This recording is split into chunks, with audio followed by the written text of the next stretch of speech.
चलिए आज बात करते हैं एक ऐसे शहर की जिसकी दीवारें सोने की और सड़कें मणियों की थीं।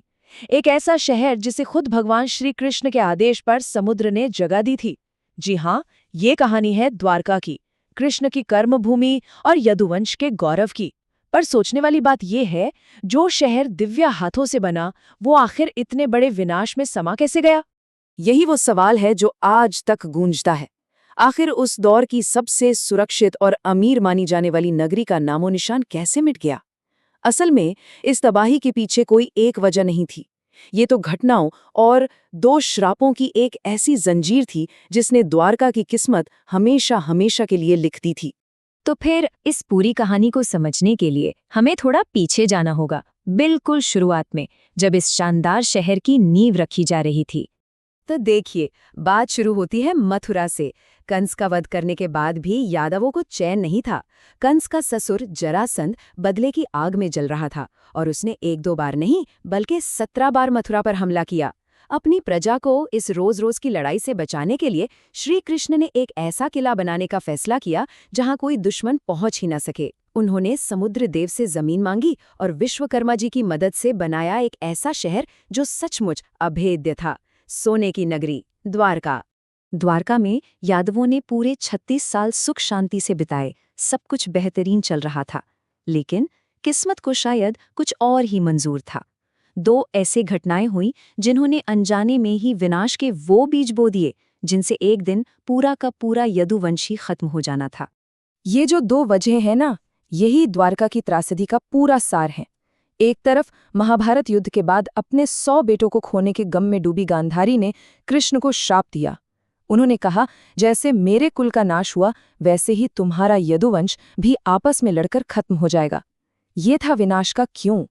और फिर कई साल बाद कृष्ण के बेटे सांभ ने कुछ ऋषियों का मजाक उड़ाया।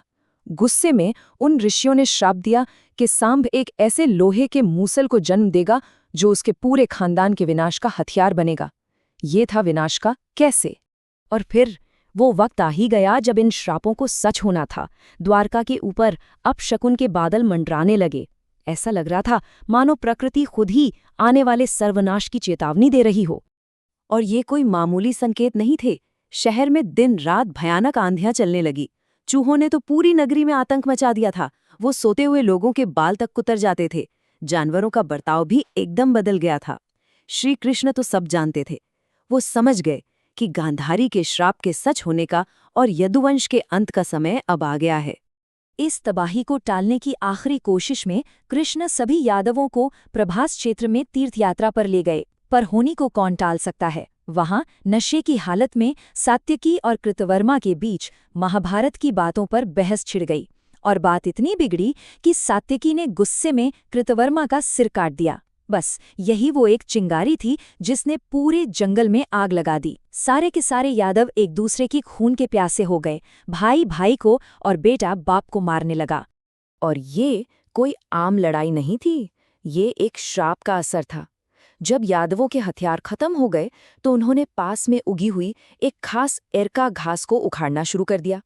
ऋषियों के श्राप की वजह से वो घास हाथ में आते ही लोहे की गदा बन जाती थी। सोचिए, वही श्रापित मूसल जिसकी धूल उस घास में मिली थी, उसी ने पूरे यदुवंश का खात्मा कर दिया। प्रभास की धरती यादवों के खून से लाल हो चुकी थी। श्रीकृष्ण का पूरा कुल खत्म हो चुका था। वंश खत्म हो गया। अब बारी थी उनकी बसाई हुई नगरी द्वारिका की। कृष्ण का बुलावा पाकर जब अर्जुन द्वारिका पहुंचे तो सोने की नगरी का हाल देखकर उनका दिल कांप गया। जहां कभी उत्सव मनाए जाते थे, जहां हर तरफ संगीत होता था, वहां अब सिर्फ विधवाओं के रोने और अनाथ बच्चों के बिलखने की आवाजें थीं। एक जीता जागता शहर एक पल में शमशान बन चुका था। वहीं कृष्ण के पिता वसुदेव ने अर्जुन को उनका आखिरी पैगाम दिया। संदेश एकदम साफ था, अर्जुन, मेरे जाने के बाद ये द्वारका नगरी समुद्र में डूब जाएगी। अब ये तुम्हारा फर्ज है कि यहाँ जो भी औरतें और बच्चे बचे हैं उन्हें सुरक्षित इंद्रप्रस्थ ले जाओ।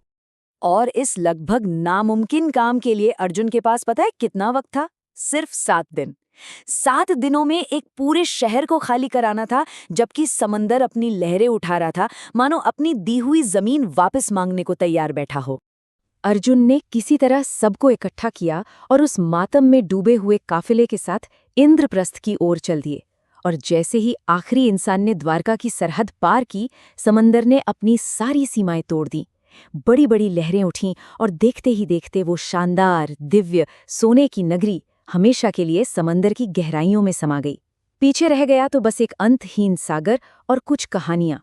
तो क्या द्वारका की ये कहानी सिर्फ एक मिथ है, एक कल्पना, या फिर इस कहानी के पीछे समुद्र की गहराइयों में दबी कोई ठोस हकीकत भी छिपी है? और देखिए, हैरानी की बात यह है कि आज का विज्ञान इस कहानी को एक नया मोड़ देता है। 1963 से ही भारत का पुरातत्व सर्वेक्षण यानी ASI गुजरात के तट के पास समुद्र के नीचे खोज कर रहा है और उन्हें वहां सच में एक पूरे डूबे हुए शहर के सबूत मिले हैं। पत्थर की दीवारें, पुराने बर्तन और ऐसी कई चीजें जो 3000 साल से भी ज्यादा पुरानी हैं। ये खोजें कहीं ना कहीं इस तरफ इशारा करती हैं कि जिस द्वारिका की बातें हम सुनते आए हैं वो शायद सच में एक जीती जागती हकीकत थी। तो आखिर में सवाल यही बचता है कि द्वारका की कहानी आखिर है क्या? क्या ये सिर्फ एक चेतावनी है कि जब कोई समाज अंदर से टूट जाता है तो दुनिया की कोई ताकत उसे नहीं बचा सकती? या फिर ये हजारों साल पहले समंदर में खो गए एक असली शहर की धुंधली सी याद है जो कहानियों के जरिए हम तक पहुंची है? शायद इसका जवाब इन दोनों के बीच में ही कहीं छिपा है।